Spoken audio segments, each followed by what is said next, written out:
Movie की शुरुआत में हम एक आदमी ब्रेंडन को देखते हैं जो कि क्लाउन जोकर बनकर सबको अपनी बीवी की कहानी सुना रहा था। ब्रेंडन बताता है कि मेरी बीवी बहुत खूबसूरत थी। सभी लोग मुझे देखकर हैरान होते थे कि इतनी खूबसूरत बीवी मुझे मिल कैसे गई। पर एक दिन मुझे पता चला मेरी बीवी फेलिपा का किसी और आदमी के साथ चक्कर चल रहा है। जब मैंने इस बारे में उससे पूछा तो उसने मुझे डाइवोर्स तलाक देकर उस आदमी से शादी कर ली जिसे वो पसंद करती थी। और शायद यही वजह थी कि अब ब्रेंडन के दिलो दिमाग में बहुत ज्यादा गुस्सा भरा हुआ था। यहीं पर ब्रेंडन अभी कहानी सुनाना शुरू करता है। एक लड़की के बारे में बताता है जिसको शो के दौरान पोसेस्ड होने की नकली एक्टिंग करनी थी, यानी कि उसने सबको ये दिखाना था कि उसके अंदर कोई चीज, कोई काली ताकत, कोई डीमन आ गया है जिसने उसे अपने काबू में कर लिया है। अब वहाँ पर एक फादर भी थे जिन्होंने उस लड़की का एक्सॉर्सिज्म करना था, मगर ये सब कुछ नकली था। इस शो को इन्होंने लाइव स्ट्रीम पर सबको दिखाना था और बहुत से लोग थे जो इनकी वीडियो को देख रहे थे। शो की सारी टीम अपने कैमरास को सेट करती है और फादर उस लड़की का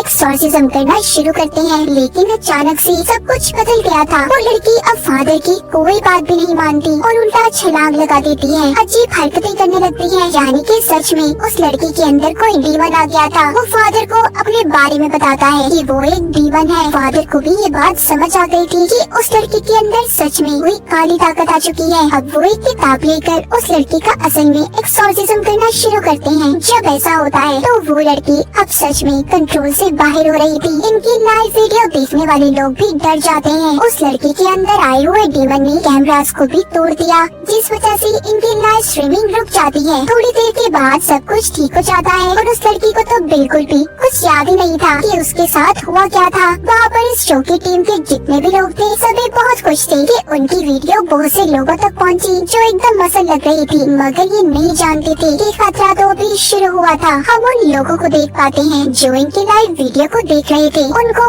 उस डीमन ने पोसेस अपने कंट्रोल में कर लिया था जो उस लड़की के अंदर आया था। दरअसल वो डीमन उस शो के जरिए बहुत से लोगों को अपने काबू में करना चाहता था।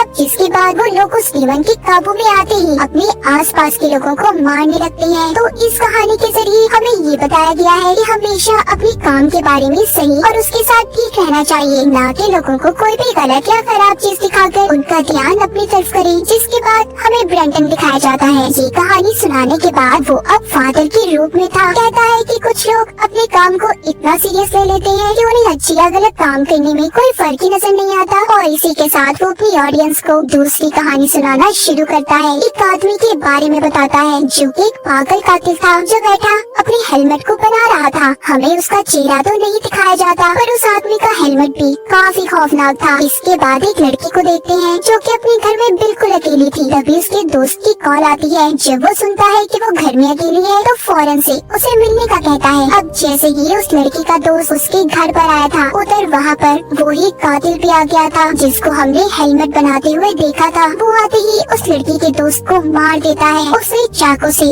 उसके दोस्त को बुरी तरह से जख्मी कर दिया था, जिसे देखकर वो लड़की बहुत ज्यादा डर गई थी और अपने घर के अंदर भागने लगती है। वो हेलमेट वाला कातिल भी उसके घर में आ गया था, जिसे देखकर वो चुप जाती है और फिर दबे पाँव घुटनों के बल वहाँ से निकलने की कोशिश कर रही थी। तभी उस कातिल ने उसे देख लिया था और उसके सामने आकर उस पर गोलियां चला देता है। उन गोलियों से वो लड़की बहुत जख्मी हो गई थी, मगर फिर भी भागने की कोशिश करती है। फिर एक निशाना लगाकर कातिल ने उस लड़की को भी मार दिया था। ये कहानी सुनाने के बाद ब्रेंडन शायद सबको ये बताना चाहता था कि वो भी इसी तरह अपनी बीवी और उस आदमी को मारना चाहता था जिसे वो पसंद करती थी। और इसी के साथ यहाँ से तीसरी कहानी ब्रेंडन सुनाना शुरू करता है जिसमें वो एक अलग दुनिया के बारे में बताता है जहाँ पर ज़ॉम्बी एपोकलिप्स हुआ था, यानी कि सारी दुनिया बर्बाद हो गई थी। सब लोग ज़ॉम्बी में बदल गए थे। हर तरफ ज़ॉम्बी ही ज़ॉम्बी दिखाई देते हैं जो वहाँ पर किसी न किसी तरह अपनी भूख को खत्म करने के लिए इंसान को नोच नोच कर खा रहे थे। यहीं पर एक ग्रुप में सभी ज़ॉम्बीज़ मरे हुए इंसान को खा रहे थे। तभी उनके पास एक छोटी बच्ची आती है जो कि शायद अभी ज़ॉम्बी बनी थी क्योंकि उसकी हालत बाकी के ज़ॉम्बीज़ जैसी नहीं थी।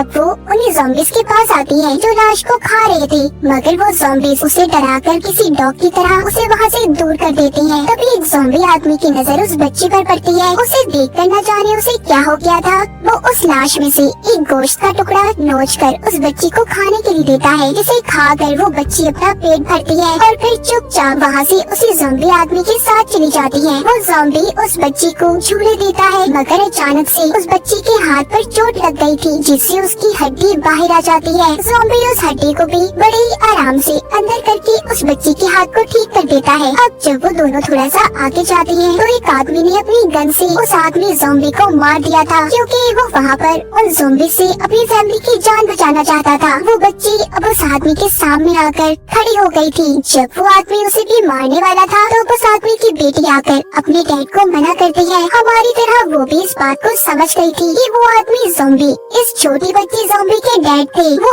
आदमी ज़ॉम्बी इसी वजह से इस बच्ची का साथ दे रहा था। तो इस कहानी से हमें ये सबक मिलता है कि पेरेंट्स माँ बाप हर हाल में अपने बच्चों का साथ देते हैं, फिर चाहे वो किसी भी सिचुएशन या मुसीबत में क्यों ना हो। इस कहानी के बाद दोबारा ब्रेंडन को दिखाया जाता है, जो कि अब ज़ॉम्बी वाले हुलिये में था। वो अब सामने बैठे ऑडियंस को अपनी बीवी के बारे में बताता है कि वो कभी माँ नहीं बनना चाहती थी, मगर जब उसने अपने दोस्त के साथ शादी की तो वो 2 साल में ही एक बच्चे की माँ बन गई। कहीं न कहीं वो मुझे धोखा देना चाहती थी। इस बात को खत्म करके ब्रेंडन अपनी अगली कहानी सुनाना शुरू करता है। एक आदमी की जो अपनी बीवी की हर बात माना करता था। डॉक्टर के मुताबिक अगले 24 घंटों में इस आदमी की मौत होने वाली थी, इसीलिए उसकी बीवी अपने हस्बैंड के फ्यूनरल को बहुत बड़ा बनाना चाहती थी। वो फ्यूनरल पर पहनने के लिए उसके लिए सूट लेकर आती है और साथ ही अपने हस्बैंड की शेव भी कर देती है, जो उसे बिल्कुल भी पसंद नहीं आती। न चाहते हुए भी उस आदमी को सब कुछ करना पड़ रहा था। अब वो दिन आ जाता है जब उस आदमी की मौत हो गई थी और उसका फ्यूनरल रखा जाता है, जिसमें कई सारे लोग आते हैं। उसमें वो लोग भी थे जो उसको बिल्कुल भी पसंद नहीं करते थे, मगर जब वो लोग बाहर आते हैं तो वो आदमी जिंदा हो गया था। इस बारे में जब उसकी बीवी को पता चलता है तो अब उस आदमी की बीवी और मॉम दोनों बहुत परेशान हो जाती हैं, क्योंकि अगर सबको पता चल गया कि वो जिंदा है तो ये फ्यूनरल नहीं हो पाएगा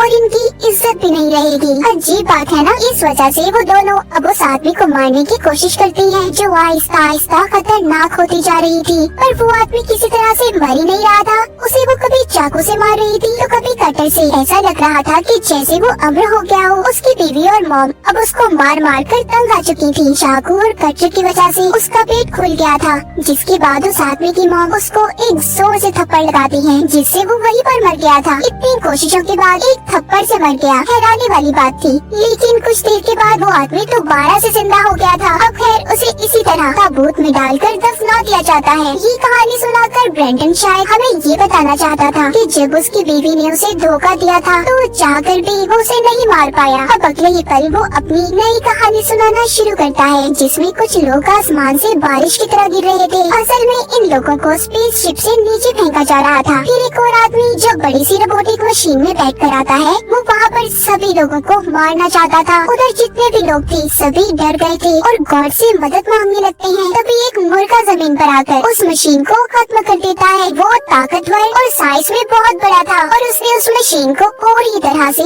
बर्बाद कर दिया था। अब ये कहानी ब्रेंडन ने क्यों सुनाई थी वो भी नहीं जानता था। कहानी नंबर 6। ब्रेंडन हमें डेथ नाम के एक आदमी की सुनाता है, जिसका एक बेटा भी था। डेथ का बेटा आम बच्चों की तरह था और उसको कार्टून देखना बहुत पसंद था। उसके डैड उसको पेंट का काम देकर चले जाते हैं, मगर वो अपने डैड के जाते ही सारा काम छोड़कर दोबारा से कार्टून देखने लगता है। डेथ अर्थ जमीन पर मरने वाले लोगों की लिस्ट बनाया करता था, यानी कि उनकी मौत का रिकॉर्ड रखा करता था। कुछ लोग उसको ऐसे मिलते हैं जो एक्सीडेंट में मर गए या फिर दूसरों ने मार दिया था, और कुछ इंसान ऐसे जो अपनी मौत खुद मर गए। इधर डेथ का बेटा टीवी में एक एंजल फरिश्ते को देखता है जो इंसान की जान बचा रहा था। वो सोचता है कि वो भी इसी तरह लोगों की जान बचाया करेगा। अब खुद को भी उसने एंजल फरिश्ते जैसा बना लिया था। डेथ जब घर आता है और इस हुलिये में अपने बेटे को देखता है तो उसे बहुत मारता है, मगर उसका बेटा फिर भी फरिश्ता बनकर लोगों की जान बचाने निकल जाता है। वो एक फैक्ट्री में चला गया था, जहाँ पर देखता है एक गाय को कैसे बुरी तरह से मार दिया गया।